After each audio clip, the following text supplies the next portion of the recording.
What's up, everybody? Welcome while you're listening and watching to another episode of the Bodacious Rant with Burn and Rye.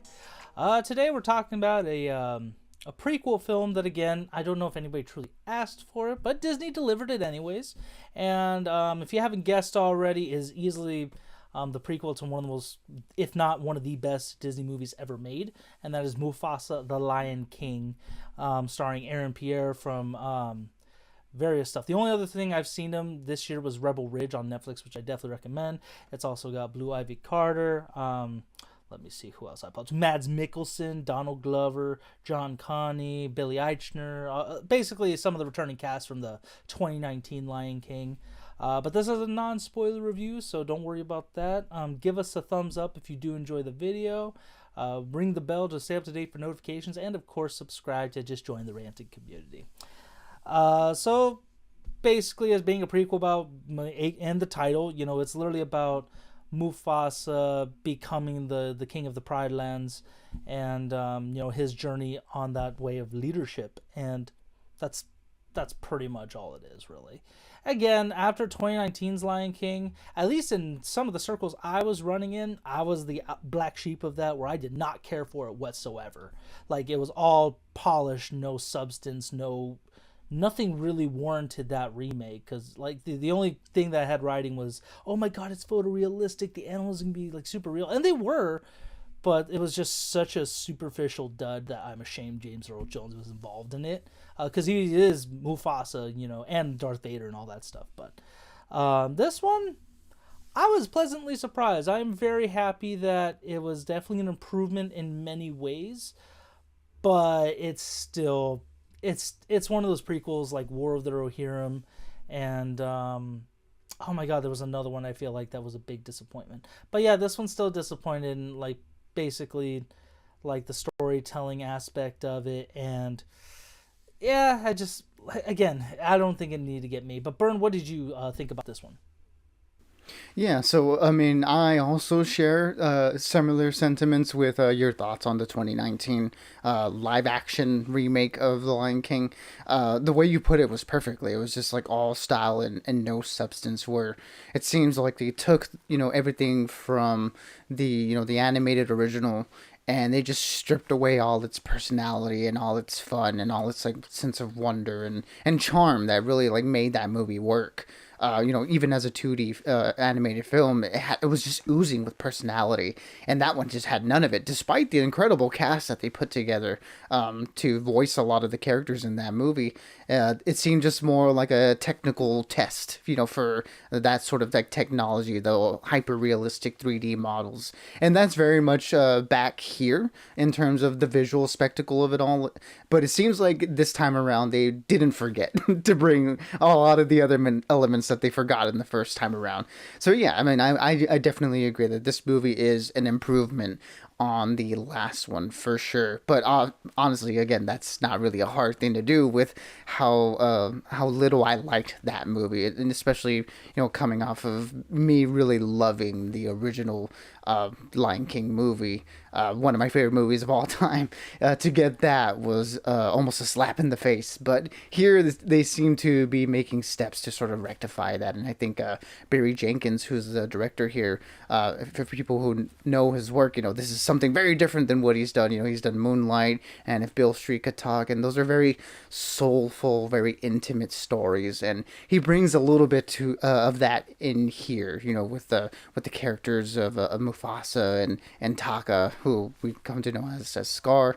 But it still seems like an uphill battle in terms of what he's trying to achieve with these characters, and in terms of hitting those points that a prequel wants to hit, or traditional prequel I would say wants to hit, where you have to have like this checklist of things that need to happen to be like, oh, okay, so that's why this character does this in the original movie, or this is how we get to this point. So it's sort of like an at war with itself in terms of wanting to tell a more soulful character story, well, with the character of Mufasa, and the crew that assembles around him, and also juggling all the other elements that have to tie into the overall Lion King narrative.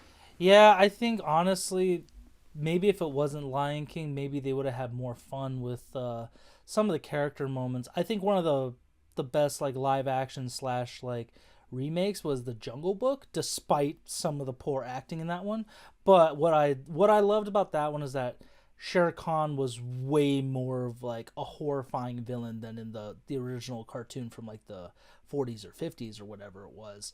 And I thought that was a brilliant take on that. I think they could have done more with that, with Taka, aka Scar, and some of the other characters that they brought in to kind of round it out. Like you said, just kind of doing the check marks. And I think this is one of those movies that looks great on paper. It makes sense, but execution wise, it's still just lacking. I think Aaron Pierre did fine as Mufasa. The voice acting was definitely more inspired, so that's definitely one of the improvements. Where the 2019 one felt like they were all just reading a book, not in a good way, just like, oh yeah, I'm reading this, like this is cool, yeah, this happens. Even James Earl Jones in that one just no, it was not the same Mufasa that we got in the 90s. Even if he's older and stuff, it still wasn't the same. But this one, I think they did really well. Mads Mikkelsen, as always, voice, whether he's in person or voice acting, it's still just so chilling and so iconic. So you can't knock him down for that. John Connie as Rafiki, I really did enjoy. And Seth Rogen and Billy Eichner were back as Timon and Pumbaa and some of their glimpses and stuff. It was still fun. I feel like they were a little bit funnier in the 2019 one, actually. I think they were the highlight of that one for me, but it's not about them this time. So, and there are actually a lot of jokes related to that, so that was really good. But yeah, I'm gonna give this movie a hard 3 out of 5 just because it's not bad in any way, but again, it's one of those prequels that just doesn't deliver with such a property. Like even though you said it perfectly that the 2019 one didn't set the highest bar, it's still Lion King. It is easily one of the properties that we've grown up with and that has like put Disney in like the staple of pop culture. So yeah, like I said, I definitely recommend it. Would I say for IMAX or Dolby? If you feel like spending for it, why not? Otherwise, I think a $5 Tuesday would be fine for this one. But if you really want to enjoy the visual experience, you definitely want to go see with IMAX or Dolby. So pick your poison on that one. Mm-hmm. Yeah, I mean, look, for me, this falls somewhere in between a 2 and a 3, but I think we're in the holiday season, so I'll be a little bit nicer and go ahead and give it that 3, just because, like you mentioned, look, the voice cast here is a lot more inspired. They give more soulful performances here, in particular the 3 that you mentioned, Aaron Pierre, Kelvin Harrison Jr., and Tiffany Boone. They have a lot of really good chemistry with each other, despite the narrative seemingly pushing them along. It feels like the pace there is breakneck and doesn't allow for a lot of moments in between them to have really good interactions. But when they're there, I think they really work.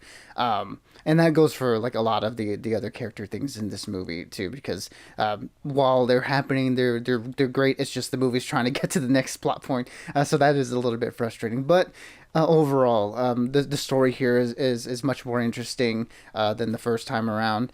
The effects were all obviously pretty great, but here this time they remember to give this world the sense of wonder and the sense of scale that it deserves. A lot of the visuals here are very, very beautiful.